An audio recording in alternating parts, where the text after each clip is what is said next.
Welcome to episode 4 of the Splitfire gaming podcast. We're now at Kingdom of the Crystal Skull levels of film comparisons, and that film was garbage.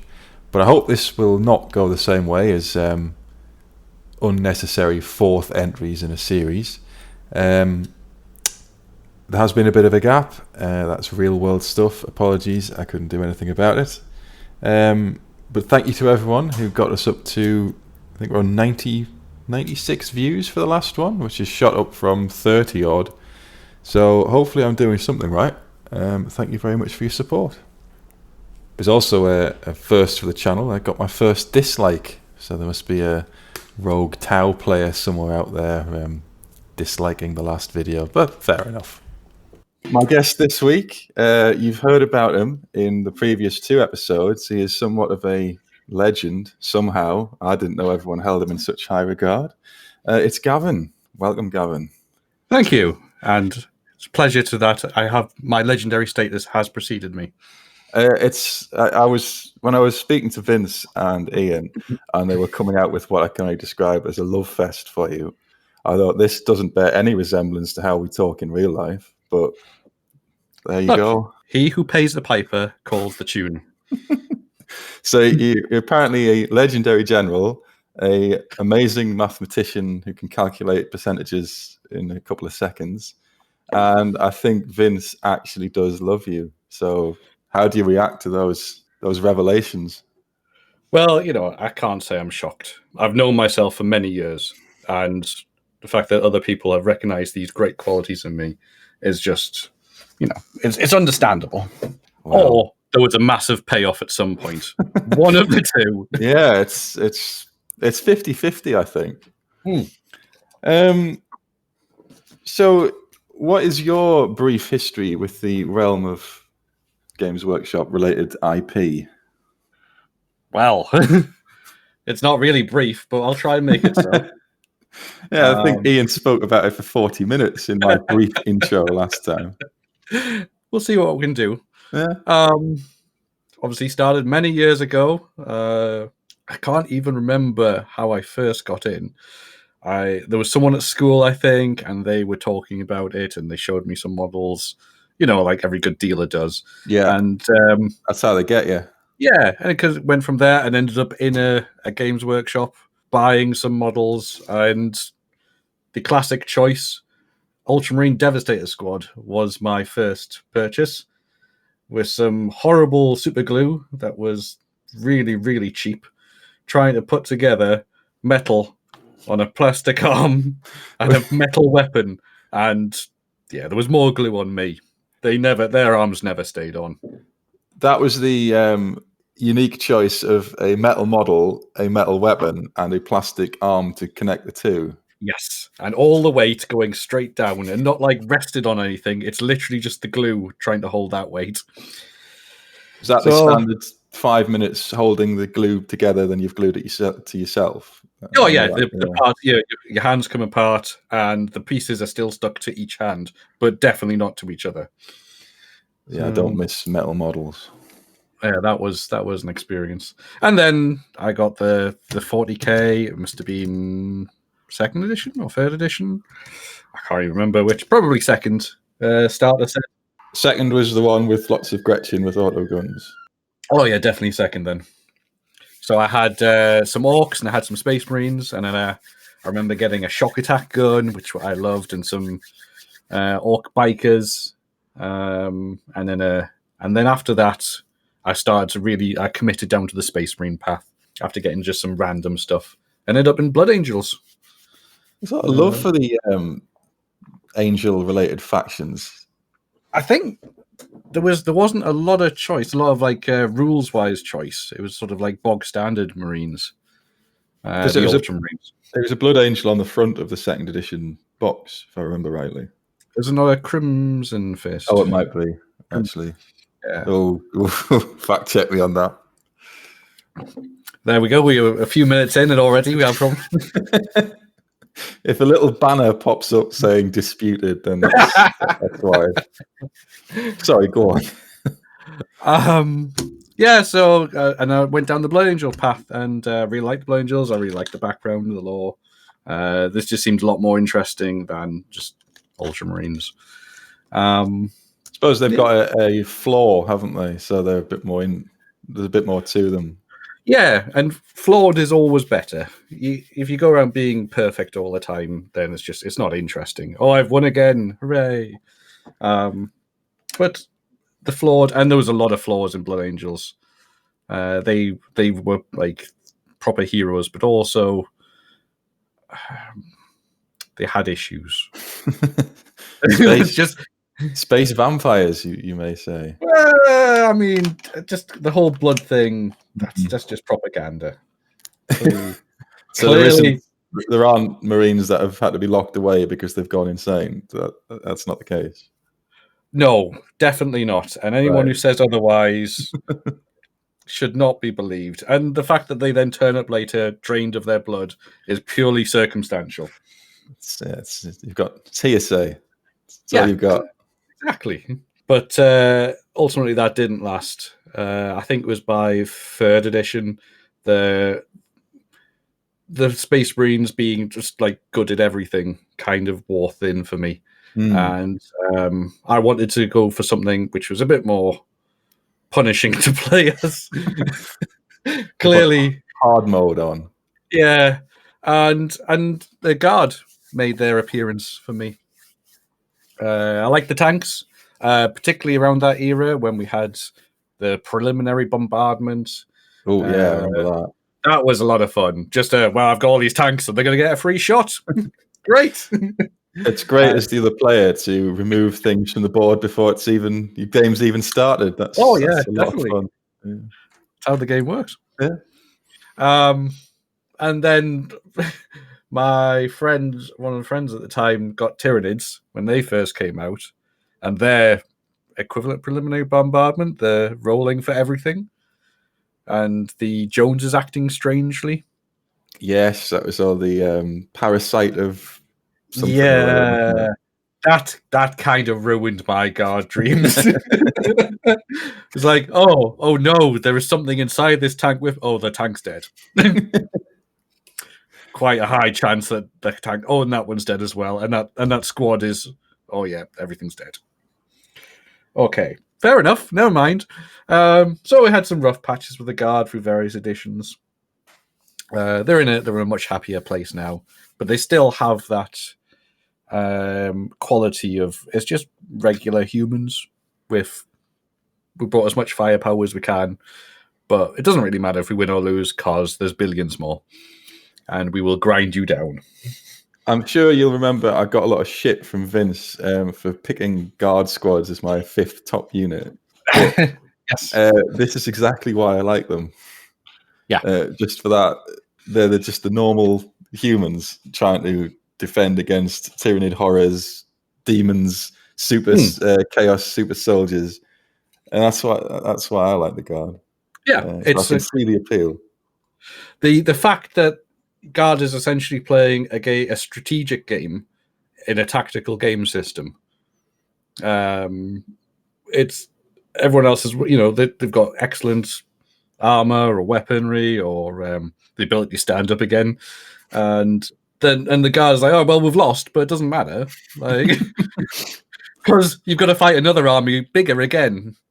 The lore behind it with the if there's a small incursion, there's a raid or something like that, then they recruit from like a nearby planet. If it's a bit bigger, it's all right. We've got more planets. We'll go a bit further out. There's no end of it. Yeah, it's just the commanding officer just had to fill in a form. And actually, we need a bit more. Can we have another 1 million troops? And hopefully, someone in the administrative will stamp it, and you will get his troops. Just churn them more into the meat grinder. Yep. They'll run out of bullets eventually, don't worry. The trusty last gun. Yes. Did you ever work for the company? No. No. No, I'm afraid I've broken that trend for you. Oh, dear me, that was it's about to be for 3 for 4 there. But so I can't ask the question that everybody wants to know, which is what is Andy Chambers really like? You wouldn't know. No, I didn't. I never met him. Never. So I'm been obviously Warhammer World and into the shops, but no, never stumbled upon any famous or noteworthy members. I have a story where I met someone or saw someone who was famous, and I thought, "Oh, there's Gav Thorpe in in I remember. Bookman's Bar." Yeah. Oh, I there's remember Gav this. Thorpe. I was sitting in the table, perhaps one away from him, going, "Oh, there's Gav Thorpe. That's Gav Thorpe." I texted everyone, "Oh, I've just seen Gav Thorpe in Bookman's," and then about 30 minutes later, I realised it's actually Phil Kelly. And I'm sure They look nothing alike at all. They're not even involved in the same areas. So I don't know how that mistake came about, but and there you go. You've managed to devastate both Phil Kelly and Gav Thorpe when yeah, you listen to this. Phil Kelly's thinking there's a lunatic behind me and seems to think I'm Gav Thorpe. And then he wasn't there when I realised that he wasn't actually Gav Thorpe. But well, he's never returned my calls either. It's funny that there's a common theme there. Yeah. So I know the answer to this question, but Yeah. what's your opinion on Warhammer Fantasy Battle? Because you're not just a 40k player. No, so parallel to all this, these shenanigans with the guard, I got into Warhammer Fantasy as well. That was later on, though. That was sort of like midway through my hobby timeline. But for those, I just went straight for dwarfs and dwarfs ever since. I dabbled with a couple of others, a few units, but dwarfs has been my 95% of my Warhammer Fantasy experience, and it's a great game. It's nice in that it was always that different. It was almost, I felt like that grown up version of 40k. So you've had the relatively easy game with the simplified rules. This is now we're going to get into angles and Yeah, facing. Yeah. The unit isn't looking at something, so it can't charge it. It's a totally alien concept for 40k. Yeah, the very restrictive, like most things on move or fire. You really had to start thinking ahead of what you were going to do and where things were going to be next turn and the turn after. And I particularly like games like that. The ones where you've actually got a plan, and if the game doesn't come out as you were intending, you're in a bad position, and that can cost you. So it's an excellent system. But we've had quite a few. We've sort of refought the War of the Beard over the past 3 years with high elves versus dwarfs, which usually ends in both sides being almost obliterated, which is pretty realistic to what happened. Yep. Fight to the death. Yeah. Keep that grudge. Book of Grudges full. Yeah. Well, if we didn't, what else would we have to do? Who knows what happened to the Phoenix King's crown? We'll never know. That's never going to be resolved.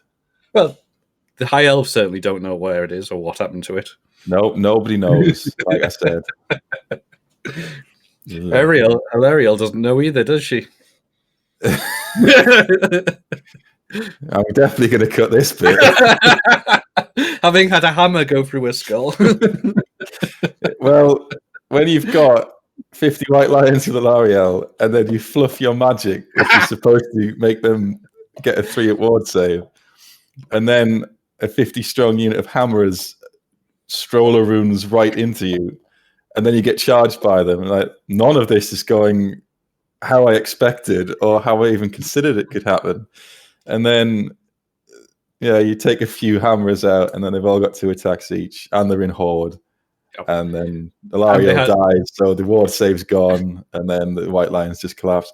Well, wasn't that something like a 3,000 point battle that was over in half an hour? It was, because it was the one with the banners, the breaking point. Like, right, the general's dead, the battle standard bearer is dead, the unit standard bearer is dead. I have immediately broken. There was 40 minutes well spent. Yep. No, that was good. We there was more setup than actual game. Yeah, I'm actually not disappointed at all with the outcome of that battle. No, it felt very, very War of the Beard. Yeah, proper. Well, no, it wasn't glass hammers, but it was hammers that were certainly stronger than the armor. Yeah, against each side. Just the whole. This is the elite fire them into the war zone. Everyone's dying. No one's taking any account of the damage this is doing to both nations. Just funnel them all into the war. Yeah. Aha, we're victorious. Well, for both 30 of us. seconds. Yeah. Right, there's another siege to go. Oh, no. And then doesn't end well. Yeah. But unlike myself, who is an implacable opponent of what followed from fantasy, you actually do enjoy Age of Sigmar. I do, yes. So my first question on that is why? The key for it, like, I hated the first edition of Age of Sigmar. It had nothing going for it. The system was overly simplistic. The crazy rules that they put in for because it's fun were just stupid. It's just, there's no real basis to them there. It just killed the game. Do you think the rules designers had like, we've got to put these rules in 30 minutes to deadline, and they're still like a bit light? Shall we add stuff? Oh, yeah, you've got to speak in an Irish accent or something. That'll pad it out. No, I think you're exactly right there. The whole thing just felt rushed. It was like we've had all this end times. That's really cool and interesting. And then they get to the end and say, right, who was doing the rules for the next system? Wait, rules. What rules? And then they just seemed a last minute like when I first saw the rules for the and it's like, well, it's a pamphlet. Like, where's the system? Like, the getting started guides for other games is longer than this. What? Wasn't that where I don't know if you still can, but they said there was no points. You just said bring anything you like. Yeah, just whack it on the table. I was like, okay, all right. I mean, that's not a game. That's a model showcase that when you move them about and throw some dice. So I was intensely disappointed by that. I feel that the second edition corrected that, getting rid of all the wacky stuff, putting in points values, turned it back into a game. And that's not enough on its own, but that was like, okay, we've finally achieved level 1. Like, this is baseline now. This is where it should have been on first launch. Exactly, yes.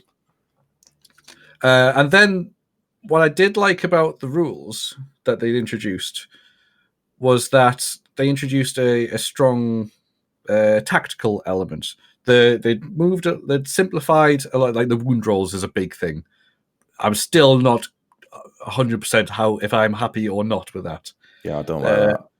It speeds things up and it moves it to the movement phase and the combat phase, the positioning and combat phase. I particularly like. I think that's a lot of the strategy is there now. It's a movement game, and the fact that you've got your 3-inch bubble around you is that if you're within that, you're in combat, and if you're not, then you're not.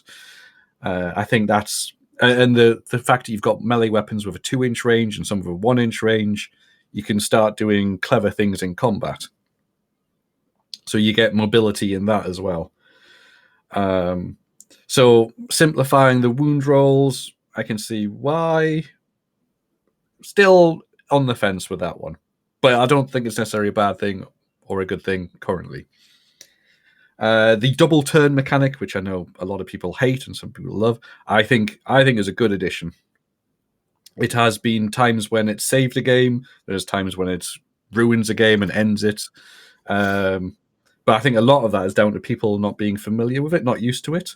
So we're so used to this you go, I go approach that I think we need to move on from it. Like a lot of other systems do it in a much better way, I feel. I'm starting to ramble now. Sorry, I'll cut this. It's fine. Good. I'll cut from the intro to thank you for being on. Bolt action. If I'm allowed to mention other systems, you can mention anything. It just says gaming. It doesn't. I'm not until that check from Games Workshop comes through my letterbox. I can talk about anything I like. Yeah. Oh, excellent. So bolt action then uses a system where for every unit you have a die. Oh yes, I remember this. This is one of the few things I did like about the bolt action system. Yeah, I've interrupted there. No, but it was for praise, so that's excellent. So every unit has a dice. They all go in a bag. All your opponent's units also have a dice. They go into the same bag, and you draw a dice out. If it's your dice, you get to activate a unit. If it's theirs, they get to activate a unit. And it very neatly balances quality versus quantity. If you have, obviously, you have an elite army like Space Marines, you wouldn't have very many dice, so you're less likely to get activations. Your opponent might get, if he has a quantity type army, he might get like 4 activations of a unit before you get to do anything. But when you do get to do something, you are more effective. You have a bigger impact. So I particularly like that system for your turn order. Now, I know Games Workshop aren't going to be pushing to something like that anytime soon. They're very wedded to the you go, I go. And this double turn mechanic is a small foray away from that. So I think it is a good thing. You could perhaps try and tweak it slightly. You could make it 2d6 to narrow the distribution of dice results. So it's more likely to get somewhere in the 7, 8, 9, and then the person who has advantage will be going first on more often than not. They sort of half did it with Triumph and Treachery in Fantasy. All right, yeah.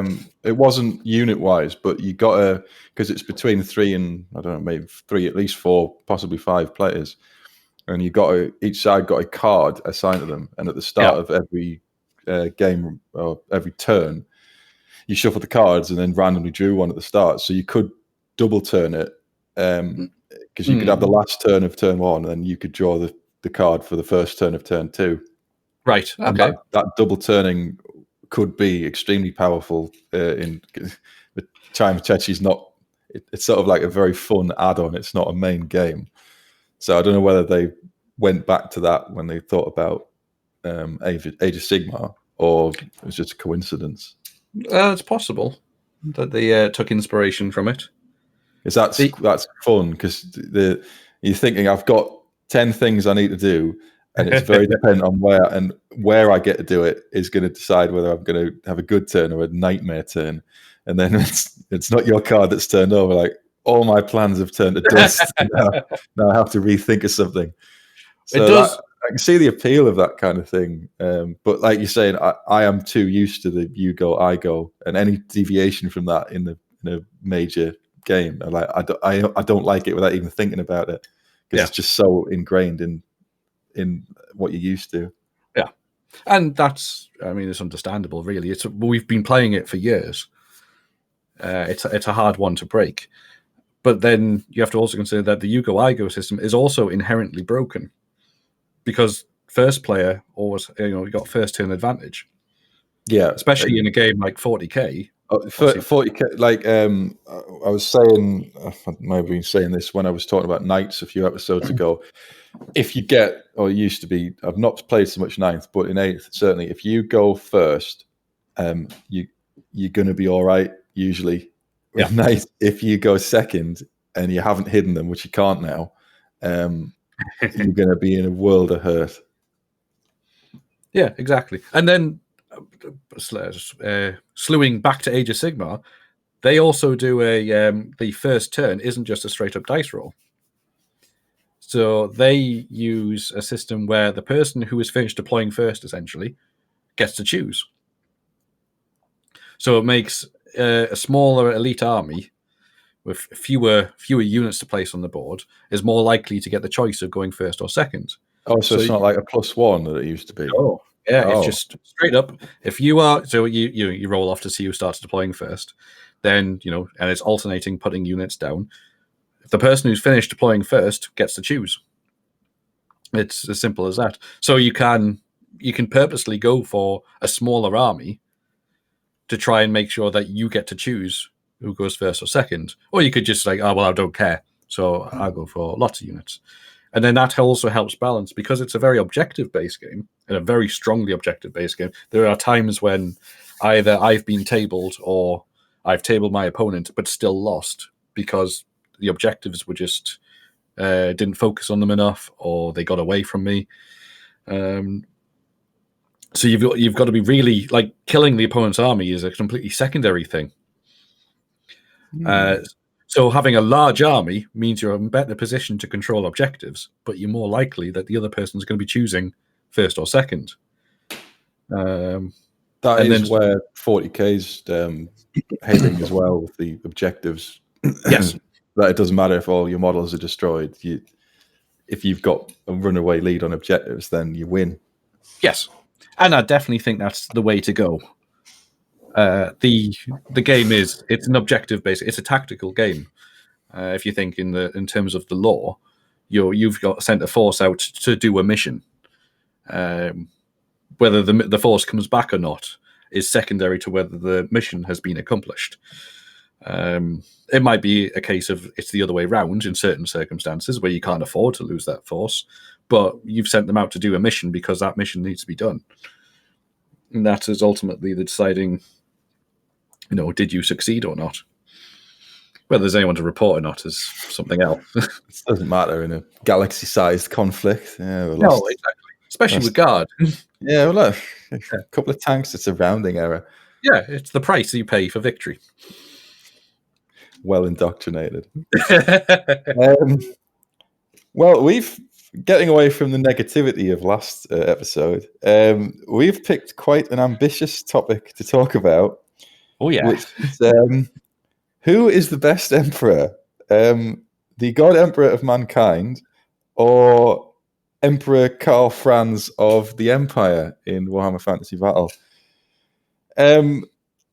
I fully expect this to be 2 episodes because I couldn't think of a way for us to compare 2 people and have 2 different opinions and give a final opinion in the space of 1 episode. Yes, it does have to be a summing up. Yes. So it's going to be 5 areas for each, marked out of 10. And then hopefully at the end we'll have a final score each. And then I don't know how we finally decide this. I haven't thought it through that much. We'll just say whose score is better or more justified. Or just leave it there. That either is good. What if there's a draw? If it's an exact draw, we will delete this recording and do it again. So don't do that. Okay. Can I award half marks? No, you can't. There's no decimal places. There's no half marks. It's full numbers. Otherwise, this is going to get into some sort of election recount situation, which I don't really want to get into. Oh, we could create some kind of electoral college. That will solve all our problems. The electoral college comes in next episode when we talk about Karl Franz. So that's it all segues together quite nicely. Brilliant. Or dovetails together quite nicely. So the 5 areas we are looking at is each emperor's rise to power, each emperor's military ability, each emperor's administrative ability. Then we'll be subtracting points for mistakes and errors they made. And then the final category is being alive.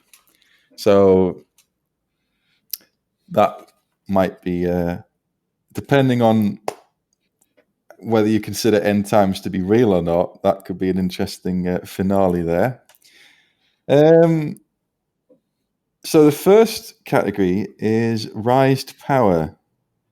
Do you want to do your score first, or shall I? All right, we'll go straight in with the numbers. Yeah, I thought we'd start with the numbers and then justify it. I see. Okay, well, so I gave the God Emperor of mankind an 8 for his rise to power. Ooh. Well, I gave him a 6. Oh. But go on then. Why is he worthy of an 8?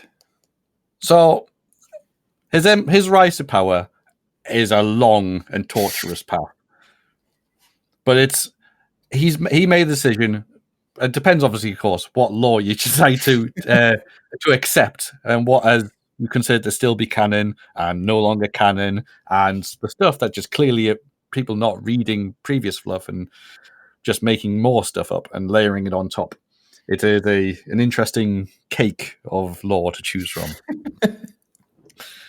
Don't go too far down that path, because it means all of what we're doing is meaningless.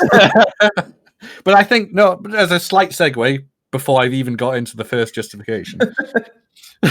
Yeah, I think this is one of the key strengths of Warhammer and 40k in particular, that the lore is, even in universe, they don't know what actually happened. They'd have rumors and lies and myths, and it all sort of like, you can pick and choose the bits that you think that you like, and things that you will believe, but you never actually know what is the actual truth of these events. Especially, I mean, the Emperor supposedly born 8,000 BC or something like that. Yeah, in Anatolia. So this is, and we're in, and you know, if we're in the 40k universe, 40,000, there's bound to be some errors in copying at some point along there. So I've taken what I consider to be the most interesting lore, and we'll see how that gets us. But going from that, he's, you know, reborn from the very shamans on Earth in their plan to stop them disappearing. I think they were getting sucked into the warp by demons, and so they all come together and they commit a mass suicide. And then a year later, the Emperor's born, encompassing all their abilities, their powers, their knowledge. And it's at this point where his uncle kills his father, murders him, and the Emperor finds out and only knows that his uncle has killed him through a vision. Now, obviously, people seeing visions and then acting on them is always a little bit dodgy. But his response, and I believe the fluff describes it as, just calmly murders him with telekinesis. Yep. Just, yep. I've got that in my notes. So yeah. I saw a vision. You killed my dad. Snuff you out. Done. And then from this decides humans need law and order. And he needs to be the one to do it. So already, as a child, is like, yeah, I'm going to sort this out. The seeds have already been sown for his opinion and outlook. Yes, in a very early phase. This is the most dangerous of all megalomaniacs, who actually does have power. So he's straight away thinking, right, I'm gonna sort things out. I'm gonna fix humanity, and it's for their own good. But I'll be running the show. And then he goes through thousands of years,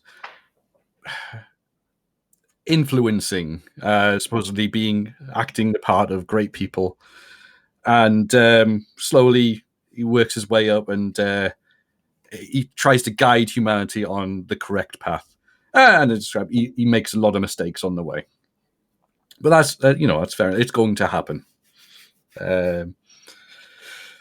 He was also supposedly goes into the realm of chaos at one point. In the world of Moloch. Wait a minute. I think this bit's nonsense, but go on. Yeah. So did you discover this bit?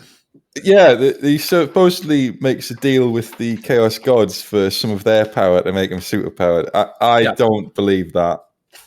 I think that's just lies. Well, this is the joy of 40k, isn't it? Yeah. So supposedly he goes into the world of Moloch and into a warp gate, and supposedly does a deal with Chaos, the classic Faustian pact, if you will, in which he gains knowledge that he later uses to create the Primarchs. So he's already, there's a lot of ends justify the means starting to go on immediately. And he immediately double crosses the Chaos Gods, so there's a bit of hubris. Yes. He very much knows what he wants to do, how he's going to do it, and it doesn't matter what gets broken on the way. Which I think it's very Machiavellian. Who is if you want to rule at this level, you have to be. But then the best bit, and the most interesting bit, I think, is in the Age of Strife. The first Dark Age of Technology, where everything's going really well, and the Emperor exists in this time.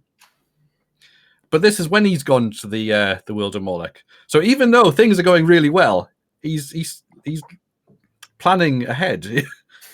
He's still thinking that he wants to be in charge. Clearly, because why else do you go and try and do a Faustian pact? And then, not so much longer after this, we have the war, the cybernetic war with the Men of Iron, and we have navigators. Oh, that was a good point. Navigators. He supposedly helps create navigators. Yeah, there's that hint that he developed the navigator gene and caused them to exist. Yeah. So humanity had already gone out into the universe, but he's like, no, this isn't good enough. We need to be able to go faster. We need to be able to go further. So he's still doing his thing. He's still influencing and tweaking and trying to make things better. And it's not like at this point, psychers themselves are quite rare, and we don't have so much of an issue with them. It's after this time. I mean, obviously, there's quite a lot of time in between, but after this time and after the Men of Iron that we get the Age of Strife, when psychers start appearing everywhere. Randomly. No one knows why. I think it's the Emperor's fault. I think he messed around with and created navigators. Like, oh, great, that's worked really well, and humanity's doing much better because of it. If we make psychers, and for later the Astropath network, the Astronomica and all that, I think he's tweaked and he's let it get out of hand. He's the cause of the Age of Strife. Do you think he did that with the intention of wrecking humanity so that he could sweep in? That's the next part, isn't it? So it's either he did it on purpose because humanity was doing very well, but he wasn't in charge. And a large, well-established empire that was galactic spanning, and humanity at their height, it wasn't easy for him just to move in and take over. However, a humanity that is broken down and split up and weak is something that he could very easily assume command of, for their own good, obviously. So did he either do it on purpose to create the situation that he could take power, or was he doing it like, oh no, I'm all for the greater good, we're going to help out, and oh no, that's gone badly wrong. Oh no. And then we get the unification wars. It's like, all right, don't worry, I can fix it. Don't worry. It's still good. It's just a little airborne. It's just a little obliterated. Yeah.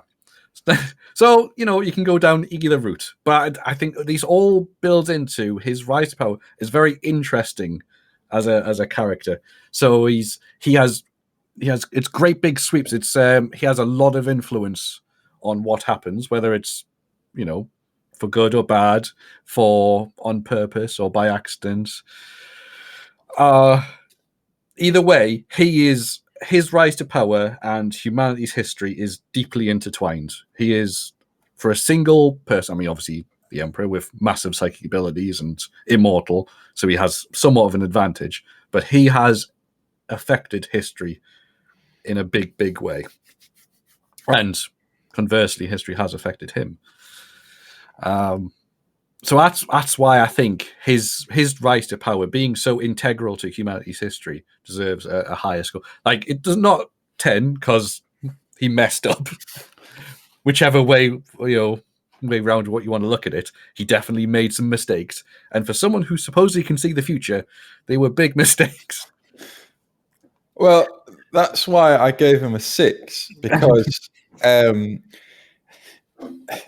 he sort of hangs around in the background for 38,000 years, and just does a bit here and a bit there. And then could he have been Jesus? Probably not, because he's not too keen on religion. But he did. The strong hint is he did the navigator gene, predicting that he would need it in the future. But at any point, a man of his ability and psychic power and military strength and charisma could have taken over at an earlier point before humanity was obliterated by the Men of Iron and then the Age of Strife. So I've docked him some points for not taking over or manipulating his way to the top while humanity was a galaxy-spanning empire in the sort of the year 20,000. I've docked him points because he waited, and then all this disaster happened, and then he only at that point did he think, actually, I should be in charge. If he was so convinced that he was the only one who could rule humanity, why wasn't he working from the start to be in charge? However, he gets points back because when he finally does decide, actually, I'm the one that should be in charge, it's incredibly quick how he does it. He goes from like a regional warlord on the remains of Terra to conquering. Well, he doesn't get all the way. We'll get onto that. But he starts the crusade in a very relatively short space of time. And that's why I've had to balance. He did take a long time to do it, but when he did it, he was really good at it. So I think a 6 reflects his that balance there. What have I got on my notes here? So I've got he had a lot of, depending on the law you read, in the time before his rise to power, he had a lot of kids. The sensei, I don't know if they're still in it.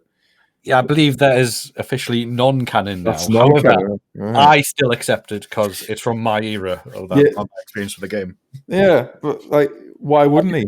He's got nothing else to do. Exactly. He's immortal. He's he's just sort of happy not to get involved in things and manipulate things from behind the scene. That's if you want to have influence on things. But this is his rise to power as emperor. So okay, yeah.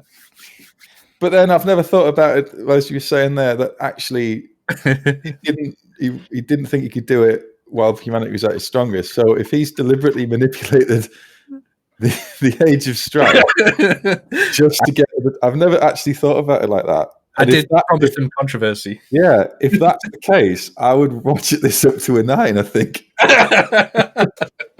because that's. When I think of the Emperor, that is something exactly that I think he would do. So if I accept that as the correct interpretation, I'm already having to change my scores. Well, that didn't last long, did it? No, it didn't survive the first bombardment. No, I'll stick with it. I do think for the Emperor, the key is just always remembering ends justify the means. What we know for sure about him, that phrase holds. The Thunder Warriors, the Navigator. Oh yeah, the Thunder Warriors is a great. In fact, he gets points for that. The fact that how disposable people are in his rise to power, I'm putting that as a plus. It's like the Thunder Warriors. I need them to conquer Earth or Terra. I've done that. Now they all need to die. Yep, they're in the way. They're a problem now. Yeah. And just the break. I love don't look into this, but they all died in a big battle on a mountain. Or Mount Ararat or something. It was bizarre. It's like we won, but all our guys died as well. And when I say don't look into it, I mean don't look into it. We're moving on. Yep. Because that's it. There's supposedly several Thunder Warriors did actually survive and went into hiding. Which is strange because they're not supposed to have a particularly long lifespan. No. Yeah. Another error of the Emperor there. So, was it intentional? Oh, yeah. Could they come back? Could they be useful?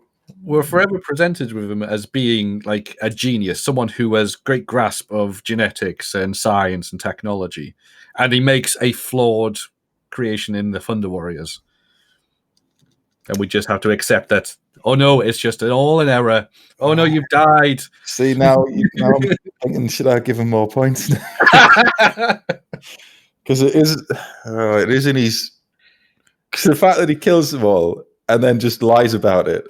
Yep. I think that's brilliant for his character. Yeah. It's because later in his reign, it's like he's the god emperor. He's like the perfect human, and he's not. No, definitely not. He's absolutely not above using everything, betraying people, murdering his allies. It's all a means to an end for him. Yeah. Shall I give him another point? Yeah, I'm going to up that to a 7. Oh, make note of this. See if that becomes the tiebreaker. Yeah.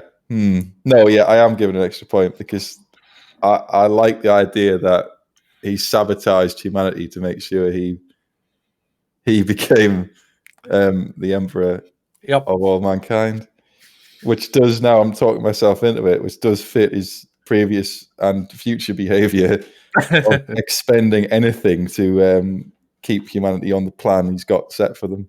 Yep. And even crucially, like humanity's doing really well at this point, but he's like, but I'm not running the show. This is clearly wrong. Well, that's the same on the Unification Wars. Like he's won. He's done everything. It's great. They're his loyal warriors. Kill them. Yeah, they need to go. Yep. And like you say, he's like, and then he says, "Oh, but yeah, they all died mysteriously. Call me on it. Go on. I dare you." Yeah. Has anyone got anything to say about this? No. Right. Yep. On to space. No one else wants to die heroically. That's another thing, actually, about his pragmatism and his rise to power with the Treaty of Mars, where it's like, realistically, we'll rip each other apart.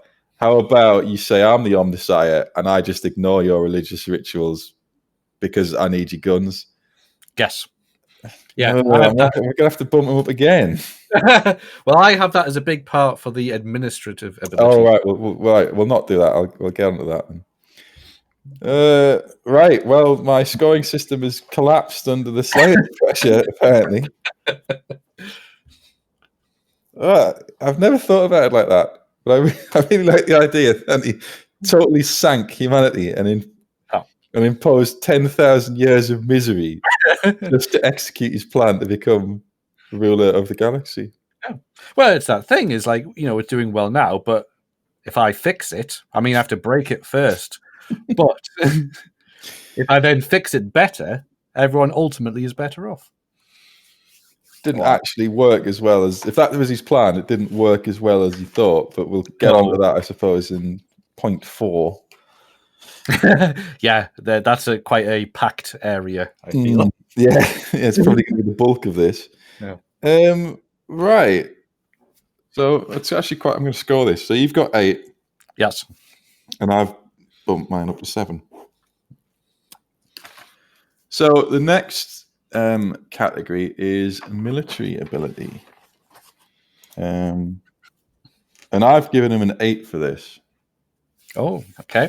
Well, I've been more generous, and I've gone for the full 10. Full 10. 10 points. I've given him 8 because although he's a supremely he doesn't need his armor and his sword. His psychic ability alone would annihilate armies and things like that. Yes, but he does it for show. But he never seems to use his full power, his full ability. He's conquered thousands of worlds in the Great Crusade. His conquest of Terra in the Unification Wars just didn't really have any problems at all. No. I just get I've given him 8 because I just think that he doesn't go all in, and maybe that's because he doesn't want to, or he's seeing I don't really need to use that amount of power and stuff. But maybe he just feels it would be cheating, or it's not beneath them. Like that's the Space Marines. Is it the Lunar Wolves or the Emperor's Children? They're trying to conquer this. I forget what the planet is, but it's full of aliens with like blades for. For arms, and it's taken them forever. Yes, and they're taking heavy losses. And the Emperor just turned up and right, I'll deal with this. But he can't be everywhere at once, I suppose. No.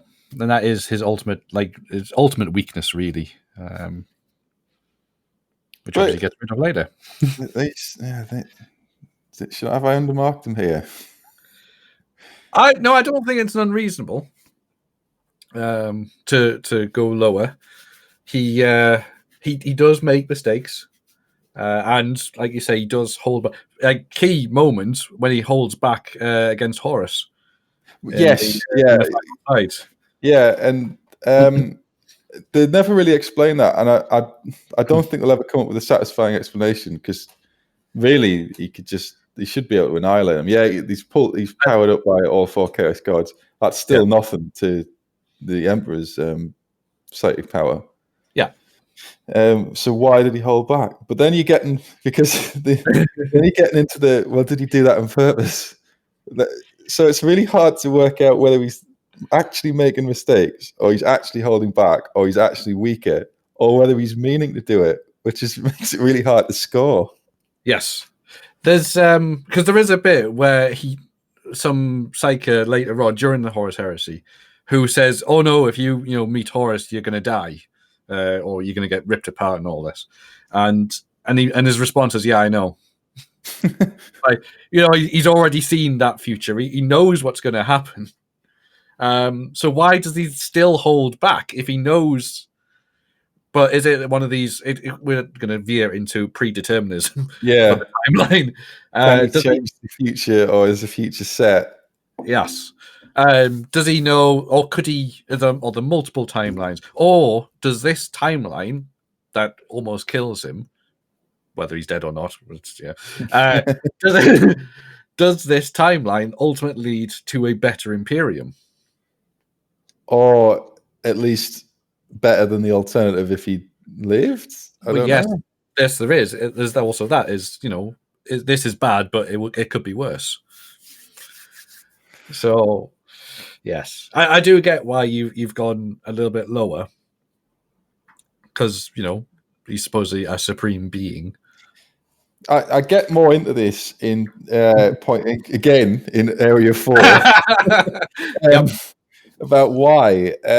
So I don't. I'll not spoil it, but yeah, he is a genius military commander. He is a conqueror. He can do it himself. He can inspire others to do it. He's got charisma and get people on his side, and he does conquer a massive chunk of the galaxy in a very short space of time. He has no problem annihilating the rival tech barbarians on Terra. Yeah. I can't think. I mean, I was doing some research. I can't see any significant defeats that he suffers in the Great Crusade. No. There's the other empire. I forget what it's called, but it's like another outpost of humanity that has survived, and they've done quite well. And I think they've got an STC, and it takes them a while, but they just obliterate them. I think that's sort of around the time that Horus starts turning. Is that the one where they kind of give up and just bombard them with meteorites? Yeah, I think so. Yeah, it's like, all right, well, we have the high ground, so we'll just annihilate him. Yeah. And that's again in his combat pragmatism, in that instead of trying to ally with this human empire, like, no, they need to be obliterated, and we'll expend the resources to do it. Yes. I mean, that actually, I hadn't thought about it before, but that actually does tie somewhat into the what we were talking about earlier with the rise to power, and it is somewhat dodgy. A super advanced enclave of humanity with STC functioning so is an outpost, essentially, of the previous dark age of technology humanity. Yes. Who, had they been tried to, diplomatized and brought into the fold, could have been ultimately a problem to challenge the Emperor's rule. Because they've got the STC for power armor, so all the Marines are they're fighting. They're not genetically modified, their soldiers, but they are all in power armor equivalents. So they're all like, oh, hang on, we're getting some resistance here. Yeah, and perhaps because they're humans, and the Emperor's leading humans. Really, there should be common cause there, especially with a functioning STC.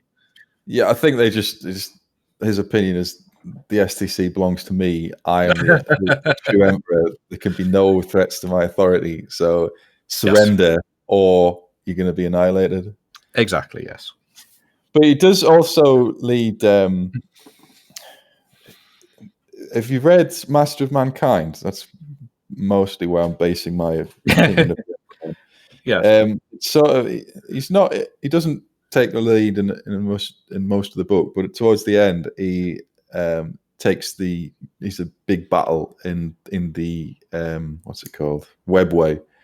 Oh yes, yeah. And it describes him as like there's all these demons and whatever, and he's with the custodians, and he just annihilates reams of them with these powers.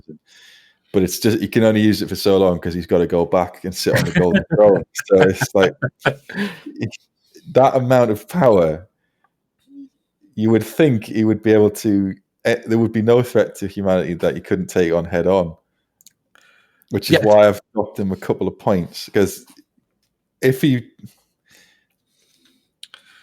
used all of his abilities and his power and that, the Great Crusade shouldn't have ended the way it did. Well, it's interesting as well. You bring up that there's nothing that he should be able to stop him, nothing that should threaten humanity. But everything that does, really, everything that sort of has been the biggest problems for him, he had a hand in making. So that's interesting point 4. I think. Yeah, I was going to save it for there, but yeah, it's kind of that that joke is like, can God create a pudding that not even he could eat? And I think the Emperor is he is the architect of his own undoing.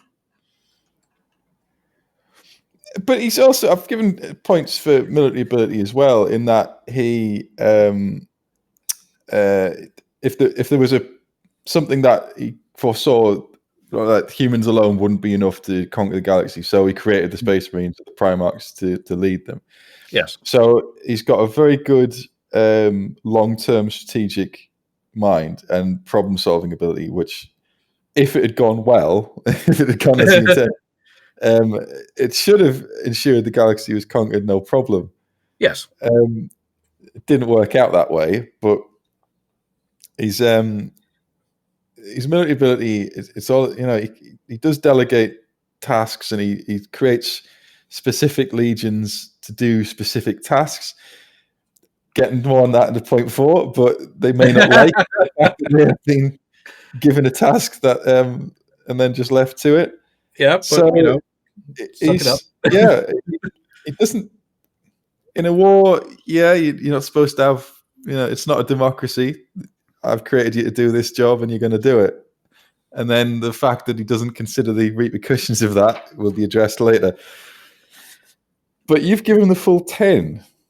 Now, yeah, so I've gone the full 10 because essentially I broke it down to, like, how is he as a fighter personally? Like, 1-on-1 or 1-on-1,000,000, as it were, when it's demons. Like, every time he comes out on top. Like, he is a peerless fighter. He is never overmatched. Even supposedly the greatest Horus, one of his own sons, and imbued with the powers of chaos, couldn't defeat him. Yeah, I was going to say, sorry to interrupt, but just on that, it's not like in the battle something happened, like in Commando, where Arnie and Bennett are having a massive punch up at the end, and Arnie punches Bennett into the this is the right tangent, right into a electric grid, which he gets electrocuted and comes back like even more powerful. Yeah, it's not. There's no instance in the Emperor versus Horus where he's like, oh, he needs some supercharge of energy to finally finish him off. No, he just says, right, that's enough. Yeah. And I mean, the whole sort of thing does come up in my mistakes and errors section. But yeah, like it's just the no, this is over now, and there's mind bullets, and you explode. And you explode so much that the chaos gods themselves cannot bring you back. Yeah, gone forever. Yeah. So 1-on-1, he's there's nothing that can match him. As you said earlier, he's delegates command, so he can work as a top-level commander, putting the right military formations in the right location, and also commanding troops more directly. Like, he's it's like the Napoleon, as Wellington called him. Like, his hat is worth 50,000 men. Yeah. Like, the Emperor's hat is worth a good few millions, like Space Marines. Like, it's simply his presence there turns battles, turns campaigns. Sorry, I'm interrupting you again, but that's another thing I was going to say. He knows the value of image and propaganda, and Yes. like, there's no reason for him to wear Mastercrafted power armor and have that sword and have a halo, like his golden power armor. But that's how he knows people will react. People will be inspired by his presence, and to be depicted like that is a good morale boost. So he could just turn up in rags and he would still be just as powerful. Exactly. He knows the benefit of military propaganda. So Yes. that's another reason I scored him high. The ability to inspire. Yes.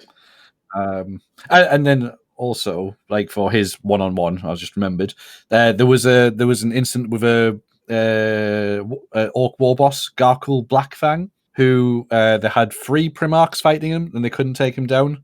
They couldn't take him down. The Emperor shows up. Yep, no problem. I'll sort this out. Don't worry. And that's just dead, I assume. Yeah. Let me show you how it's done. So I mean, literally, this is the greatest combatant ever. He's a bit, and he can command armies. He just does everything. He has no peer, which is why I went so high for him. Do I want to change my score? No, I don't. I'll stick with this. As a manager I've had in the past has said to me, I'll never give you a full marks, because then you've got nothing to aim higher for. That's true. The Emperor have something to aim for. In Master of Mankind, he fights the it's like the demon caused by his father getting murdered. It's like the first murder, and it's been empowered by human murder ever since. Oh, Trivac? Something like that. Something like that? Yeah. And he can't actually beat it. I don't know whether it's because he's in the webway, and he needs to be. Yes, that's very true. Yes, part of his power back to power the Golden Throne. But whatever, he can't beat it. But again, being the combat pragmatist that he is, he rams it into one of his most loyal custodians. Like, you're now the vessel for this. Beat it. So he can think his way around problems. True. Yeah. Again, he's not really that interested in individual people's welfare. He's just more for the species as a whole. Yes. And himself as well. Yes, yeah, as the embodiment of the race. Yeah, humanity is nothing without him in his eyes. No, so it must all serve his plan. It's one and the same. Yeah, it's not really. I don't know. In my cursory research for this, it's not really specific about him being, oh, this is what he did this brilliant plan. Gilliman is a bit like that, and Rogal Dawn's Defense of Terror, and the Khan's, he's going to take this, to secure the spaceport, he's going to do this very good tactical maneuver and stuff like that. It doesn't really go into it that much about the Emperor, I don't think, but it's all implied, and the Primarchs get their skills from him on a genetic level. So it's safe to assume that every strategic and tactical military skill that the Primarchs have, the Emperor's got more of as well. Yes. If he wants to be he probably just doesn't like siegecraft, so that's why Petraravo and Dawn gets lumbered with that. Yeah, congratulations. Yeah. You are a Marine unit, a Marine Legion dedicated to digging trenches. Well done. Someone's got to do it. Yeah. And it's not going to be me, because I'm the Emperor. Yeah. Challenge me on it. Go on. Really, he could have dug the trench with his psychic powers, but well, Yeah. not pick that thread because you could do everything really. Yeah. Deus Ex. Yeah, Deus Ex Emperor. So what have we done next? Administrative ability, which I incorporate with diplomacy and everything non-military, really. Yes, yeah, I did the same. He only scores a 5 from me. Oh, right. It's interesting. We both sort of swung in similar directions, but not to the same degree. So I went 7. Yeah. I've started with 6, and I've seen we've written 5 over it. So I don't know whether a last-minute change of heart here. He doesn't seem to be that arsed about administration, at least from my opinion. He only seems to put together the Council of Terror at the very end of the Horus Heresy, where he realizes that he's probably not going to survive in any reasonable way. That's very late to put together a governing council for a galaxy-spanning empire. Yeah, and it does result in problems later down the line. Yeah, with a slapdash. Yeah, and there's no real. He just sort of leaves. Well, yeah, he delegates, but he just sort of Malkador, the Sigillite. You're now Regent of Terror. You run it.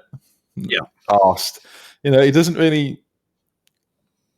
His supervision of the administrative side of the galaxy doesn't seem to be that good, and it just seems to be like almost. I don't know even if this is fair on Genghis Khan, but like he turns up, he conquers somewhere, he takes everything that he wants, and he fucks off, and to conquer somewhere else, and then it's just like you sort it, like regional barons or whatever, whoever I'm leaving in charge, over to you. I'm not bothered, and that sort of reverberates down the entire Imperium for the next 10,000 years. In that it's a feudal system of tithes. Yes, no, you're spot. Because he hasn't set up the infrastructure to keep it going. Yes, I think I was on very similar lines as yourself. He puts like people in charge, but they're not really. They're just like a placeholder. Yeah. Ultimately, he's in charge. That's all he cares about. I make the decisions, and you're there to enact my decisions. Yeah. So there's the dull stuff that I'm not interested in. I'm going to give you an instruction, and you're going to carry it out. So it's he's putting managers in place, not leaders. Yeah. And he doesn't. It's not like he checks. Like, oh, is that planet still doing what I'm telling it to do? Nah, I've got my priorities, and I'm focusing on this. And it's not. He doesn't like the Imperium. It's all about his personal objectives, and as long as he's getting the resources, the soldiers, the whatever he wants for his whatever he wants to do at that minute, he doesn't seem that bothered about making sure that there's a solid system to back it all up. No, he's not. I think ultimately he becomes very much a crutch for the system, particularly when he's alive, because without him it all falls apart. Yeah. But he doesn't sort of foresee a situation where he wouldn't be around. No. and that is understandable for someone who is immortal and been alive for 38,000 years. I suspect he's thinking, I'll do it later. I'll do it after the great project with the Webway and the Crusade are done. Then I'll get around to it. Yeah, and it sort of, that's a good point, because it's like very much, these are placeholders, but, he thinks in terms of thousands of years. That's his timescale that he's operating on. So it's like, it doesn't matter if it only works for the next 100 years. That's fine. I'll dodge it until this is done, and then we can look at it later. Yeah. But with his gift of foresight, you'd think that he would realize that you really need to put some decent people and decent infrastructure in, because in the future, if you're not here, you're like, now we're at like, you've got to send a tithe of men to your feudal overlord, and that's how the system works. Yeah. And as we all know, it ultimately ends up with schisms and heresies and breakaways and rebellions because there's no strong institutions to lead, to take over, to fill the vacuum. It's not even like, when he's not there, the system just falls apart. And they've been trying to. If it was like a federal imperium, and this is getting quite political science here. But if it was a federal imperium, then they may be able to react to things a lot more quickly and better, because it's the system he's left in place isn't really that good. No, it's not. But you gave him a 7, so you must think he's done something right. Now, thing is, so he is personally a good administrator. So him in charge of, if he was just in charge of one area or one group, he would be excellent. He is like the best administrator for that. He's very smart. He's planning ahead. He makes decisions, which is always a big thing. There's the whole thing about the Psykers with the Nike, the council, the conclave, where there's was it Magnus saying, yes, we Psykers are useful and we need the knowledge and we can control it, no problem, we've got this under control. Then you've got the witch hunters and the anti-Psykers, but like, what are you talking about? That's just nonsense. This is demon spawn heresy.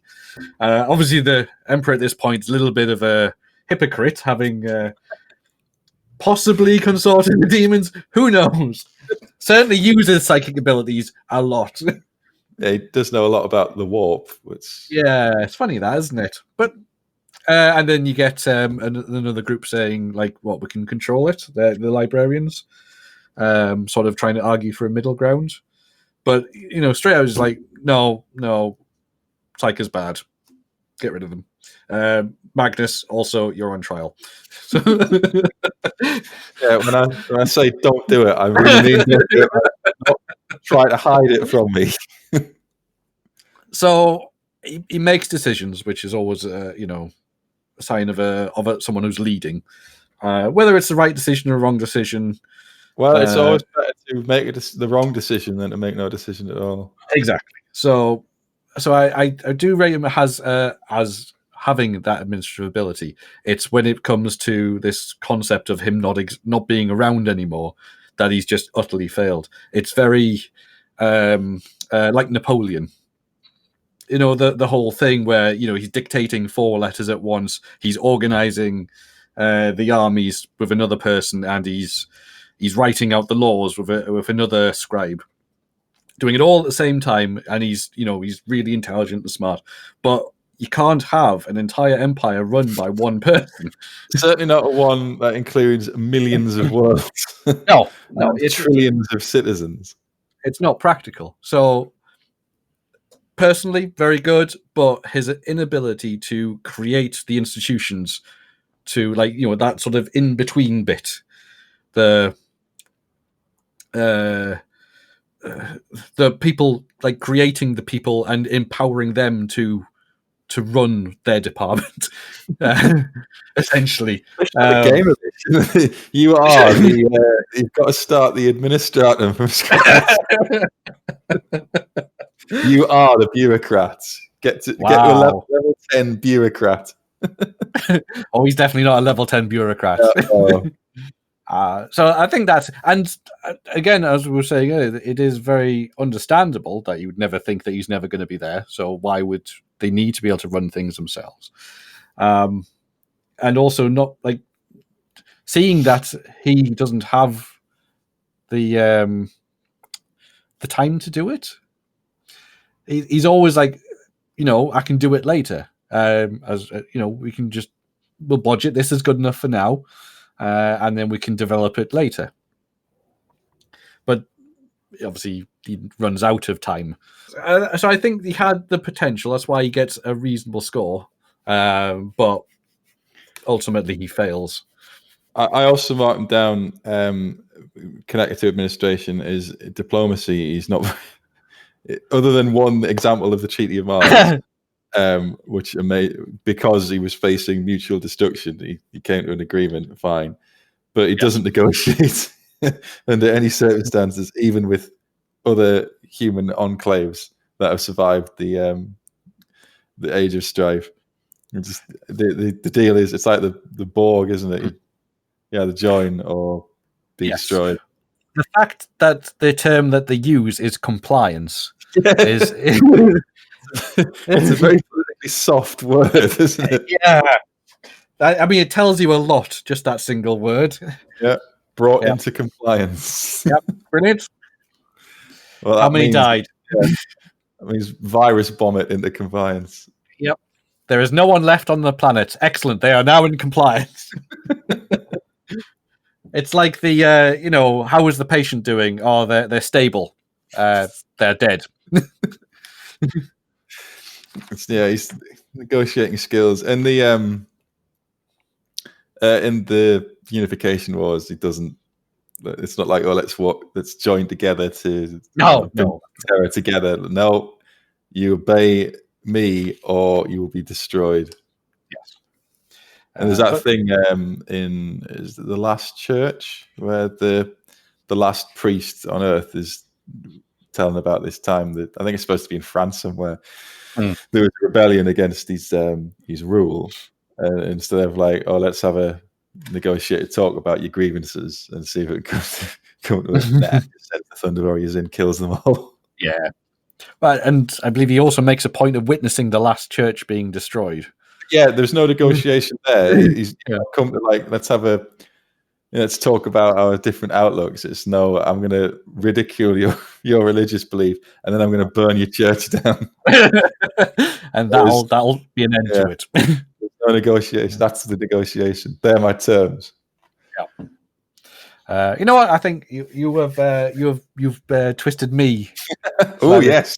So I'm going to rescind my 7 and bring it down to a 6. Yeah, that seems fair. It's quite flexible this week, isn't it? Yeah. I think the power of argument and debate. Right, so that was administrative ability. So the totals for anyone who's not keeping score is so far he's got 20 points for me, and Gavin has given him 24 points out of a possible 30. So he's not doing so badly. I think that might change in the next category, though, which is mistakes and errors. I give him -10. Yeah, I give -10 as well. Oh boy. As we've already said, for someone who supposedly has visions of the future, there's no excuse. Here's some of because I filled the page with just the first things that came to my head. Yeah.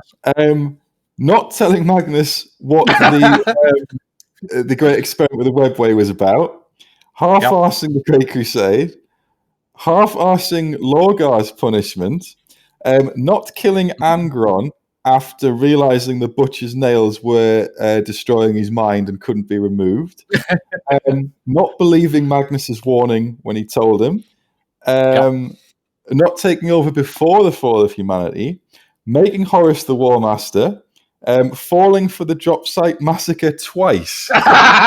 Yes. Just really rub it in. Yeah, that's there's a few.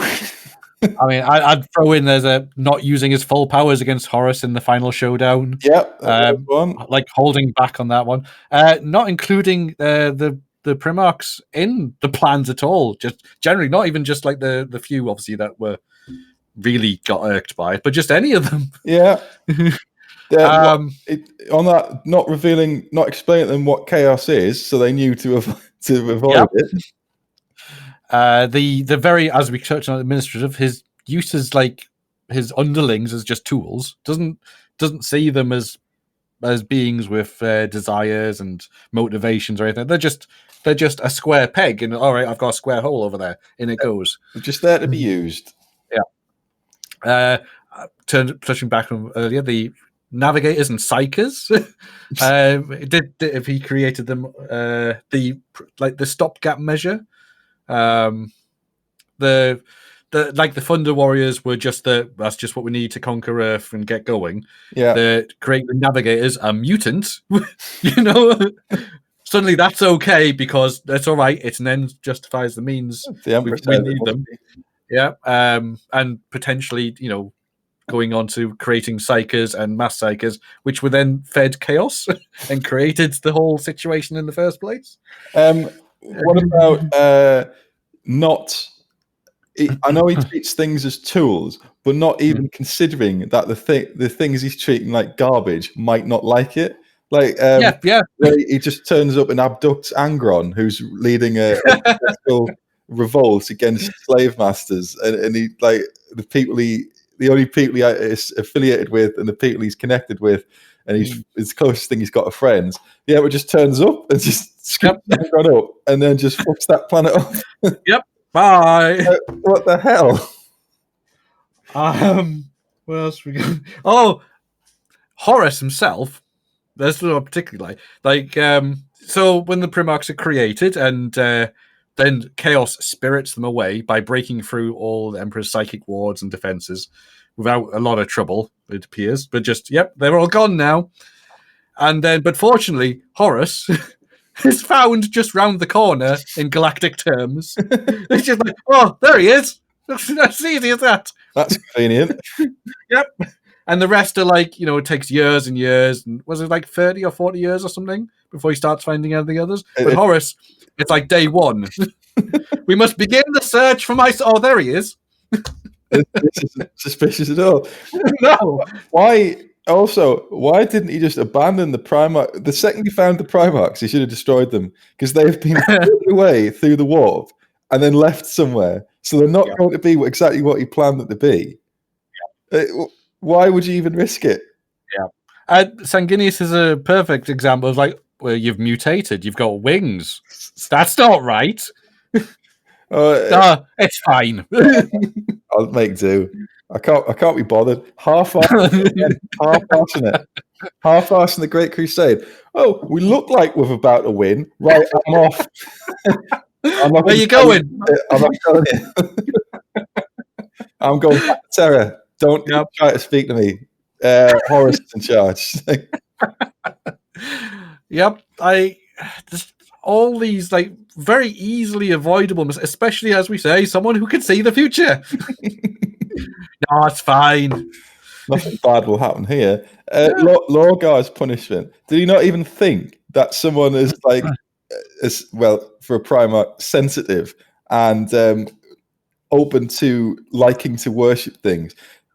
Do you not think that breaking his legion in such a humiliating way would have no negative effect in destroying the capital city that they're so proud of?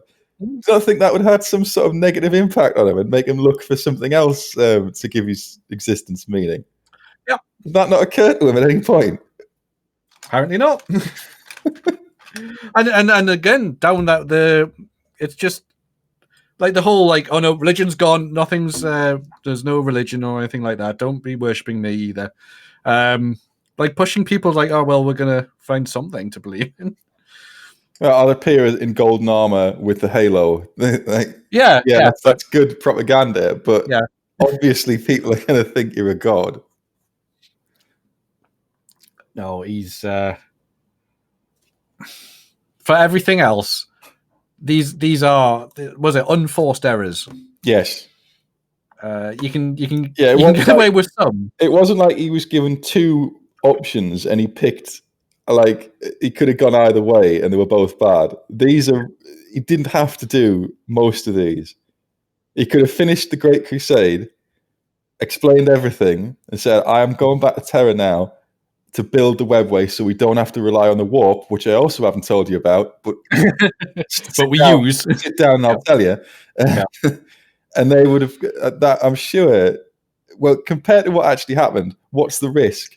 Half the legions turn to chaos. Well, that was going to happen anyway. Yeah. Oh.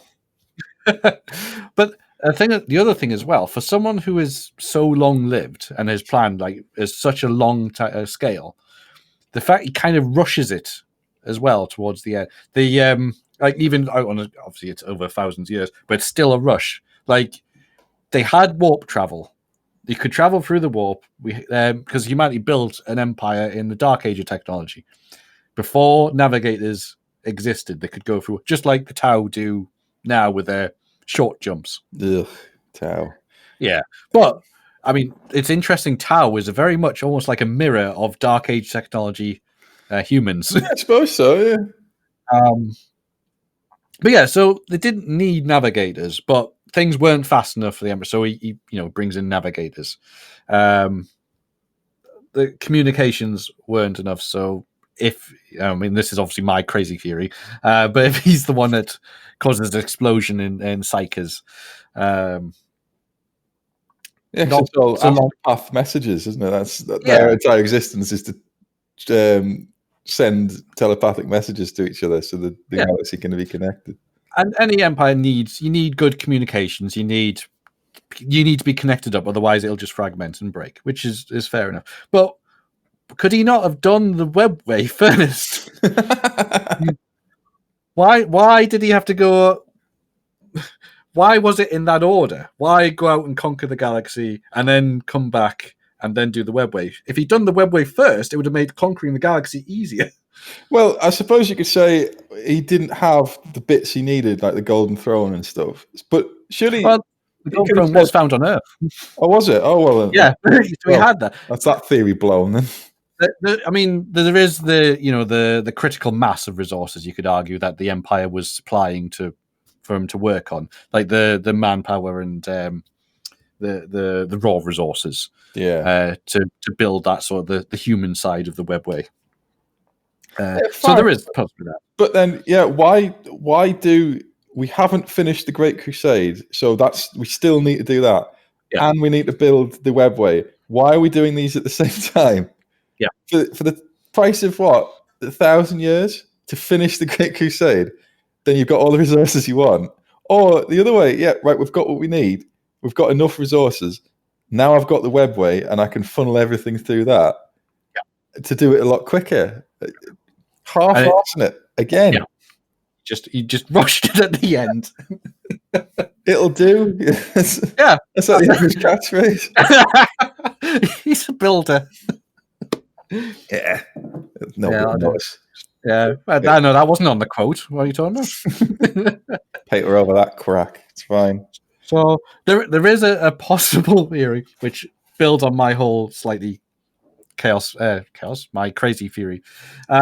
So because he had if this deal in Moloch apparently with Chaos God happened, what happens if the deal was we'll give you all this power and you'll be able to create the Primarchs and you'll be able to conquer the galaxy, but we need you to make some psychers.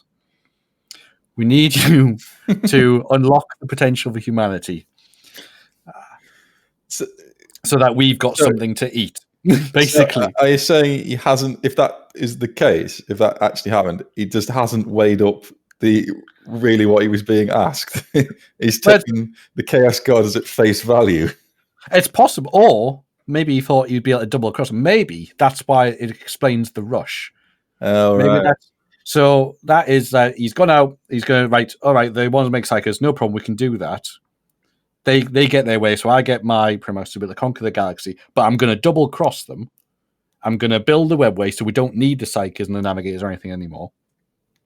And then we're going to get rid of them, and then Chaos is going to be defeated because they not have the psychers to eat. So it's way out there, but it would explain it. But there's whole chains of things where he does the wrong thing. Like he doesn't tell the Primarchs about Chaos. Yes, he doesn't enforce the edict of Nicaea, or whatever is Nicaea, Nicaea. He doesn't enforce it. So Magnus doesn't know that he's diving into the warp. He just thinks it's some Empyrean dream thing. And then, even though he's been told not to do it, he still does it. And the Emperor doesn't say, "You better stop it." Well, he does the worst possible thing. It's like someone's trying to do something, you say, "No, I forbid it." Well, what are you going to do then? Why is he forbidding it? That seems very odd. What's he trying to hide? He doesn't enforce that prohibition. So, and then Magnus Magnus is trying to help, right? So we'll get into whether he did nothing wrong, perhaps on another episode. Hashtag Magnus did nothing wrong. He did nothing wrong, but that's another aside. So Magnus is like, oh my god, Horus is betraying the Emperor. I must tell him. And if he'd gone himself, fine. But fair enough, I accept. If you accept that he thought he needed to do it in person, which I'll get onto in a bit. So he says, right, I'll go through, I'll do it psychically. Oh, whoops, I've broken through the psychic walls. And then the Emperor doesn't even believe the warning. So he makes another mistake by sending the Space Wolves to arrest Magnus. But he doesn't tell Russ in person. No. So the order gets changed. So which ends up with another legion turning traitor. So one thing he does wrong is just a chain of disasters. And the biggest thing about that, it literally says in the law that he knew Horus was going to be the one to try and kill him.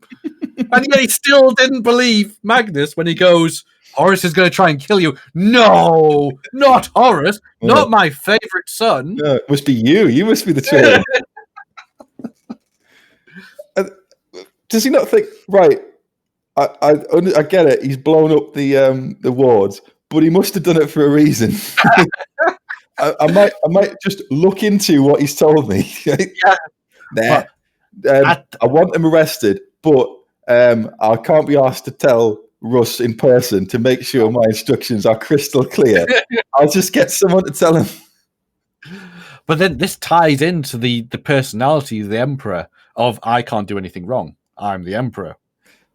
Yeah, yes, very hubristic personality. Oh, and connect to that, because he hasn't told Magnus not to do what the warp's about, or don't use psychic abilities. And Magnus has then blown the wards up that protect the Imperial Webway. Now the Emperor is trapped having to sit on the throne and therefore not able to head off the Horus Heresy in person. And the under the Imperial Palace is now being flooded with demons. So it's just this long chain of disastrous decisions that he's made, one after the other. As I was saying, the whole, like, his undoing is his own making. If he changed anything at the start, if he said, listen, Magnus, this is what I'm building, and this is why it's very important you don't use psychic powers, especially around anywhere to do with the Imperial Palace. Yeah. None of that would have happened. Magnus could have sat on the Golden Throne. The Emperor could have killed Horus and all his forces immediately. And there would be it would be a slight hit. It would be the Horus hitch, or the Horus technical error. Now especially as well as because he intended for Magnus to be the one. Like at some point, he had to tell him, Magnus, that about this. You're going to have to sit on. No, so no information. Give him nothing. He's going to tell them like the day you walk through the door. Magnus, I need you to come in here. All right, no problem. What we're doing? I need you to sit in that throne for all eternity. Sorry, what? Spoiler alert. How was that conversation going to go? I never mentioned it, but you see that chair, you're going to have to sit there forever. You don't have any plans for the weekend, do you? Or any weekend ever. The drop site massacre. I know what I'll do. I've just been betrayed by 4 legions. I'll send legions who I perhaps can't trust or I haven't verified the loyalty to back up the other legions that are more convinced of the loyalty. That won't end in disaster. Oh, hang on. Now I've lost vast quantities of legions. Yeah. Just as like we've lost like half. And Primarch and Ferrus Manus is dead. Right. Whoops. Oh no. I wish I'd believed Magnus. You know what? I bet, all joking aside, I don't think he would have even felt like that afterwards. It was like, why didn't Magnus convince me? Yeah. It's all his fault. Yeah, it was Magnus's fault. What's wrong with him? Why didn't he tell me? Why didn't he tell me? Yeah, in a more convincing manner. Yeah. But all of the Primarchs, in some way, have been victim to the Emperor's bad planning. Like the Night Haunter is insane. So really, when he found him, he should have killed him. Like, this experiment has gone wrong. Nah, it'll be fine. I'll just put him in charge of 120 of our nation's He's most just powerful forces. Yeah, we'll induct criminals and lunatics into the Legion because we can't fill it with anyone else. That's fine. Petrarabo, you've got the shittest job in the entire legionary forces, and I don't really care about anything you're going to tell me. I'm just going to neglect you. Right, that's not going to end badly. No. Lorgar, I'm going to break your legion and destroy your capital city just for liking me. Yep. In a particular way. Who else suffers? Mortarion just doesn't like him, and it's obvious he doesn't like him from the start, but he still entrusts the Legion to him. Angron, as we said, he takes him away from where he's happiest, and all his friends die because of it, and then doesn't kill him when he analyzes the butcher's nails and realizes that they are making they're inflicting pain on him every time he feels anything other than mindless violence. There's just this litany of things that he does.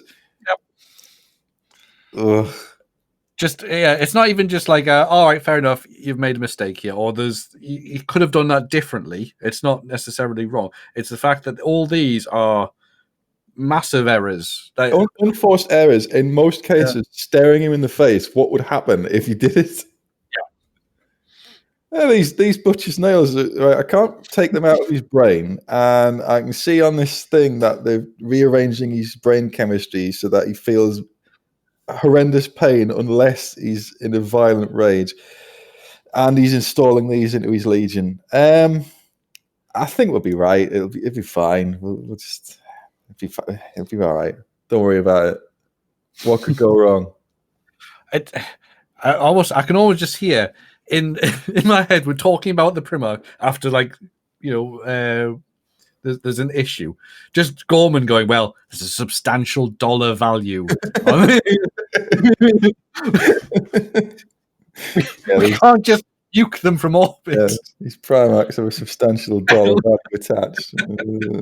There's this theory, like, what is it, where he's playing chess with Malkador, and I forget the scene entirely, but the gist is that all of this is intentionally intended to start the Horus Heresy. Well, I don't know why. Yeah. I don't know for what benefit. Exactly, yeah. It says at some point that he's failed. That he described, because again, when he's talking about this astropath, I think it was, that he's already foreseen that Horus is going to be the one to injure him, to not quite kill him, but tear off his arm and shatter his organs and all that. So it's like, oh no, this is my punishment for my failure.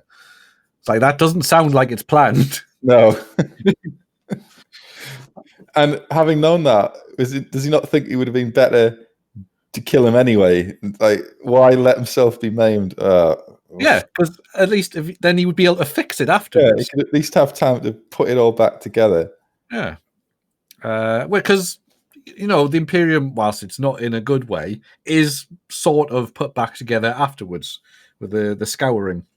Yes, it's more the 10,000 years of atrophy that damages the Imperium. Yeah, so and that's the eternal war kind of thing is going to cause that. Yeah, when you devote that proportion of your economy to warfare, then you can't get anywhere. No, progress has just stopped. What else is making Horus the War Master, like, with the foreknowledge that he was the one to mortally wound you. Yeah, but knowing that not all the Primarchs would even accept, or that you're going to annoy them. You're going to annoy some of them because they're not the War Master. Yeah, so you're already causing splits in your top general team. He did nothing about the lodges that. Yes. Yeah, he did nothing about them. There's a strict prohibition against religion of any kind. Oh, that's fine. No, that's fine. You can do that. Yeah, like the warrior lodge, strictly forbidden because they split people up in elitism, and it's a way for non-sanctioned ideas to come in. I'll assume that you're following my instructions to right. Good. That's all clear then. No issues there. Yeah, a full -10 for him there. I've fully deserved. If I could go lower, I would. For all that this is the greatest of humanity. And there is something to be said that the more powerful, the more influence, the greater you are, the bigger your mistakes are going to be, just by the sheer fact that your word carries that amount of weight. Yeah. Yeah, he's got a lot going on. He's got a lot to think about. But still, there's just the amount of glaring mistakes he makes. Yeah. And this hasn't been put on him. He's taken this upon himself. Yeah, that's right. It's not like you said, well, I didn't ask for this. Yeah. But he deliberately manipulated it so he got it. I love the fact that you've so quickly and easily gone round to the idea that he caused the Age of Strife. Honestly, I've never thought of that before, but it fits perfectly with what I think the Emperor's personality is like. Oh yeah, I think he'd have no problem doing it. It's like this is a bit of a tangent, but my theory that had the Great Crusade gone fine, he would have killed the Space Marines and most of the Primarchs. Oh, definitely, yeah, 100%. Because he's not for transhumans and superhumans. He's for not by for, like, he's not interested in the welfare, just to ensure the supremacy of humanity over everything else. Yeah, I think he uses genetic modification and superhumans as a tool that he will dispose of at the first opportunity. Yeah. Like what are the Primarchs going to do after the galaxy is conquered? They're just a thing that could go wrong. So I think he would kill them. And they would be like, oh no, there's been a massive bus crash and all the Primarchs have died. Oh, disaster. Yeah. It's interesting because that's just made me think, like what you were referring to before with Angron and the nails in the brain and all that. And the fact that he doesn't get rid of them then suggests that, well, no, it's all right. We don't need him much longer. We'll just get the last out of them, and then we're going to be killing him later anyway. By the time this is really a problem, I'll have killed him anyway. So it doesn't matter. The Space Marines. What purpose do Space Marines have when you've conquered the galaxy? And I think you would just say, well, if I really need them, I can hold off whatever threat it is with the Imperial Army as it was, and I'll make some new ones. I can do it. Yeah, but I don't want them milling around. They're just as much. They're a mutation as well, or they're sort of a quasi mutation. Yes. So my theory on the Emperor is he would just kill them. It is similar to the Thunder Warriors. There's precedent for it. But who was it in history that warned about bored soldiers? Some Roman, I think. Probably, yeah. Never, always keep them busy. Yeah, they turn to banditry or thinking their own thoughts or questioning orders. Very dangerous. The only people he's got any respect or care for, in what I've looked at, are the custodians. Yes, because they're they are changed on a molecular level or something like that. It's not like they've just had organs added to them. Their entire DNA strands have been changed to be like him. Yeah. So I think they're the only ones he would just use them probably to kill the legions and the Primarchs. Yeah. Oh, definitely. They're the final recourse. Yeah, and then it would just, because there's supposed to be apartments for the Primarchs in the Imperial Palace. Like, yeah, right. There's your room. Yeah, just step into this particular room here. Don't worry about the masses of powerful weaponry behind it. So, but he's got form, he's done it under before. Warriors. Yeah, the whole the navigators would never have been needed once the webway was in place, and he didn't like the navigators. They would just, we need them for now. Yeah, it means to an end. So as soon as the webway was up and running, navigators would have gone. And if you've got the webway as well, you don't need Astropass for long-range communication either. No. So they would have been on the chopping block. Yeah, there'd be some titanic purge coming after the Crusade sorted and everything is in order and we're sure borders are secure. So that's why I like the drift away from like all the Primax think of him as a father and he's the benevolent. He's not. No, he is very much not. It's no, you're a tool and he'll use you until he's got no purpose for you. But it sort of works. Oh, he's made a few errors. A couple. Just wanted to. So the full -20, pretty much wiping out his entire score from both. Yeah, that's quite it's quite devastating to his total. He might make up for it more in the next or the last category of being alive, which I have given him a 1 out of 10 for. Oh wow, very interesting. Yeah. Now I gave him a technicality. Oh, okay. So I've given him 7. Right, 7. Because is he alive or is he dead? Is he God or is he man? Well, what is he right now? As I understand it, he is dead, but there are a few cells of him which are alive, which anchors him into the mortal world and operate, which is how he can plug into the Golden Throne and keep the webway portal shut. That's how I understand. I don't know if you've read any different. So, from what I've read, from my knowledge, is that he exists still as a force within the warp. He is anchored to and still obviously the psyches that are fed to him in the choir. Oh yeah, we never even got onto the fact that he's he eats psychers, which is something that demons do. Yeah, every day he has thousands of people delivered to be have their essence drained to keep them alive. Yeah. Well, he's just the most successful god of chaos because they need to go out and earn their psychers and people that they eat. He just has them delivered on a plate. Bring them in. Sorry, so you're saying he's sustained by the sacred choir. Yes, that's a very fluffy name for what is actually. So technically, he's still alive, and he was an immortal being. So he would, had he not been torn apart by Horus, he would have been alive anyway.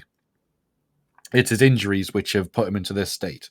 So, and the Golden Throne is supposedly keeping him alive as well. Although the latest is that it's starting to fail, I believe. Yeah, they were trying to find parts for it or something because Mechanicum don't know how to fix it. Now, my other controversial opinion is someone stepping outside and into the real world and looking at the lore from outside is the throne needs to fail. We need to develop into what happens when the throne fails. That's whoever makes that call is very brave. Oh, very much so. But it has to happen. It has to be done. Well, there's all these theories about what will happen if he does die, and it's either the Astronomicon collapses and humanity is just finished because it can't move, or he gets reborn. Well, in terms of the Astronomicon, humanity built an empire in the Dark Age of technology across space without one. You can do warp travel without navigators. It's slower, but you can still do it. So it's not, I don't believe it's the end of everything as it is presented. The other aspect is like what actually does happen to the Emperor if and when the throne fails. Does he just, that's it, his existence is over, there's nothing supporting what was his mortal remains, and that's it, he has no anchor and dissipates into the warp and bad things. Is he released from the body and become another god within the within the warp, and potentially becomes more powerful as a result? There are a lot of people that believe in him as a result of his of the imperial cult. Does he become something else? Does he get reborn into another body? I believe that's again. I think it's no longer canon, but I still accept it. So that's the Star Child theory, isn't it? Yes. That's no longer canon. He gets, I particularly like the symmetry of that. Of the he was all the shamans. The shamans die and are reborn into a single body. The single body then dies later and is reborn into another body, or could be into many bodies. So I like how that, and that might well have been the original intent back in the 80s or whenever all this was originally written. But that one I particularly like the most as the most interesting. Hundreds of mini emperors walking around, or you could have them reborn into a single body of, and the emperor's reborn, but that becomes interesting. What's he going to do? I would like that to happen, and also not like it to happen, because that would so change the game. Oh yeah, the dynamic and the lore. I don't know how you would do it. Yeah, but the idea that we have actually, he's back. Humanity is now no longer on the back foot. Yeah, you really now all these threats that the Imperium is realistically can't survive against them all. Now they can. That would be interesting. But then if it doesn't work or you don't like it, you now can't go back. Oh, actually, he's dead again. Yeah, that's it. Is it? Oh, Horus 2 Electric Boogaloo. Yeah, that's right. Oh, he tripped over and broke his neck. So don't see the Emperor again. Well, the interesting thing is, because what we have had now is Rabute has shown up, and it's almost on his Indomitus Crusade. After supposedly speaking to the Emperor, it becomes almost like it's the Great Crusade mini edition. Yeah. So we can't bring the Emperor back because it's too much. It's too powerful. But we can bring Rabute back, and he can go on a crusade, just not as big a one. The moderate crusade, maybe. Moderate the crusade. The medium crusade. And he's immediately usurped the Council of Terror as well. So we're back to one-man rule. Yeah. So it's we essentially kind of have mini Emperor. Yeah. But I do think I would love to see some kind of resolution as to the Golden Throne situation. But it's strange because, Vulcan, he's supposed to be a perpetual. So if he did die, would he not just come back? Well, is perpetual still an accepted? Yeah, Vulcan's a perpetual because he's fallen into a volcano and he's been blown up. And in which case, it becomes the Golden Throne is holding him back. That's the idea. I don't know whether they're saying, because his instruction was to inter him in the Golden Throne. I don't know whether his thought was, I can't wait to come back as a perpetual because it can take hundreds of years. The Astronomicon and that will fail and everything will collapse. So rather than, he sacrificed his regenerative ability to keep humanity able to be knitted together. That's the positive. That's the most positive spin. It is, yeah. And as it is entirely possible because if you go back to it and he's broken humanity to remake it in his image, there's going to be a large amount of guilt going on at this stage. I'm like, oh no, that really didn't work. If I'd done nothing, it might have been in a better situation. It's all right. Put me in the throne. I can fix it. Don't worry. Yeah, I'm playing the long game here. Yeah. It's a Hail Mary pass, this one. But it'll be fine. Don't worry. Yeah, it'll be all right. Well, that's a 7. I gave it a 1 because my definition of alive is alive in the non-warp perambulate area. Yeah. So, yes, he is. It does have a presence in the warp, which is fueled by all the belief in him, ironically. And Psychers. Yeah. Well, he's sustained by Psychers, but the general worship of him. Oh, of course, yes. Sustains him by gives him massive powers in the warp, Yep. which allows him to give like saints and things because he's got his own demons, isn't he? Like Celestine is really, if you want to interpret it, she's a demon of the Emperor. Yeah, representing his will. Yeah, yeah. She keeps coming back, so she's powered by his faith or his psychic energy. So I don't doubt if this is he alive in the warp, I would give him the full 10. Yeah, because he still is directing things in a roundabout way from the warp. He just has to act through like the Imperial Tarot and things like that. Yeah, he just can't let go, can he? No, he's still got to have his say, and he's still helping his side. He's still like intervening on their behalf. And is he's supposed to protect ships through the warp if he can? Yeah. So it becomes an interesting of like, so what extent are his powers and abilities? Is his attention focused one place or many places? Can he intervene more than he is? Yeah, it's never really, they'll probably never go into it because it's one of those open questions that you can just wander about for a while. But in terms of his human presence, if you look at any pictorial representations of him in the art, it's not in a good way. He's just having a bad day. Yeah, bad millennium.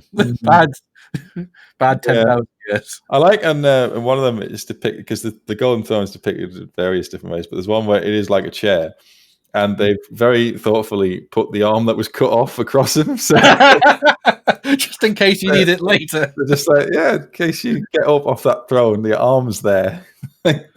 It's just it's all bone. It's like, yeah, there's your sword. Yeah. Like, well, what else are you going to do with it? Well, yeah, you can't. It's a relic, really, isn't it? So. Actually, that is a very slight segue, but I felt it was a quite important thing. The fact that his sword doesn't have any fancy name. It's literally just called the Emperor's Sword. Yeah, that's... I had meant in the martial abilities, but I've forgotten about it. But yeah, like when you've got a weapon, it's just no, that's his.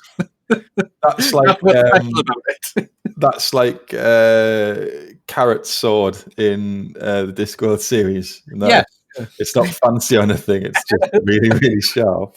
Yep, does the job really well.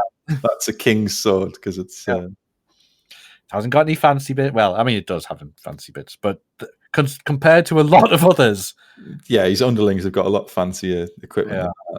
It does set on fire, but that's his psychic ability. Yeah. So no, this is just something that I can put through someone's face. Yeah, very efficiently. Yep. So I gave him a 1 for that because he's barely. If we could have done points and decimal places, it'd probably been less than that. But in terms of being alive in the mortal realm, it's just some of his cells that are still sustained, I think, by this Golden Throne. But it's enough to anchor him into the Astronomicon. No, that's reasonable. So you've been more generous overall. I've been more to the extremes, I think. Although I have been negotiated down a few times. So the final scores, you gave him a 7 there, didn't you? I did, yes. So 18, 24, 14. You gave him a 21 out of 50. Mm. What's that? You made 42% there. Not great. Not great. And yet, so 15, 20, 10, 11. Wow. Oh, he's 22%. Oh, he's not done very well at all there. Oh, and let's get this clear. The pinnacle of humanity. You were rated at 22%. Well, you've given under half marks. I mean, and yet still almost double what you gave. That's just, if I hadn't, that minus 10 is knackered him for both out. He was doing all right. 7 for me. It's 7, 8, 5. Being alive 1. Yeah, he doesn't do very well in there for me either.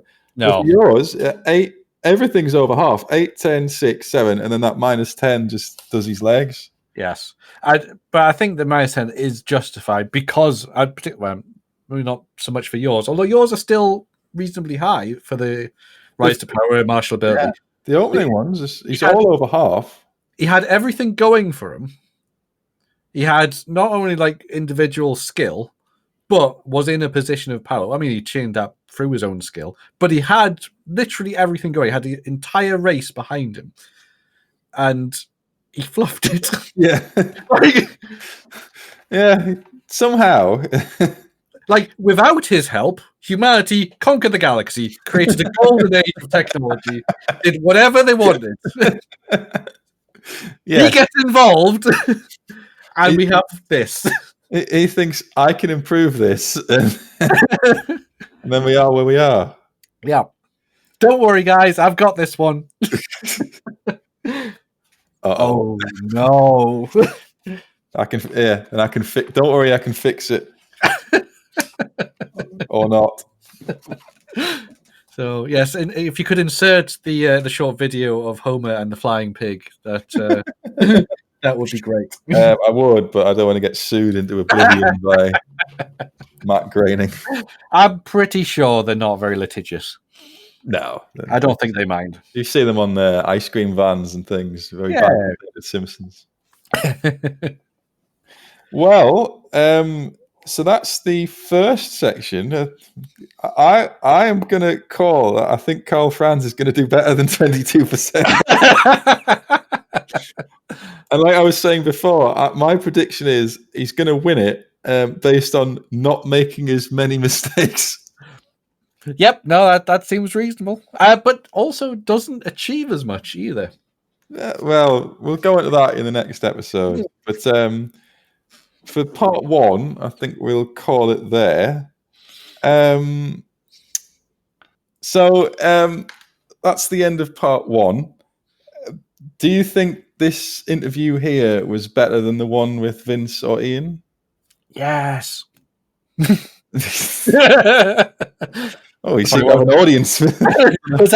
Yeah, the audience seems pretty convinced. Yeah, I didn't invite an audience, so I don't know how that happened, but okay. Well, I'll invite you back for part 2. Thank you. Which I'll release separately to this, because I think we've probably run out of time. Yeah, bit of a cliffhanger. Yeah, a bit of a cliffhanger. Will Franz triumph, or will the God Emperor of mankind use his psychic abilities and screw everything up, but come out of it triumphant? Who knows? Tune in next week to find out. It might not be a week. It might be a lot longer. I'm not promising anything. See you next time. Bye.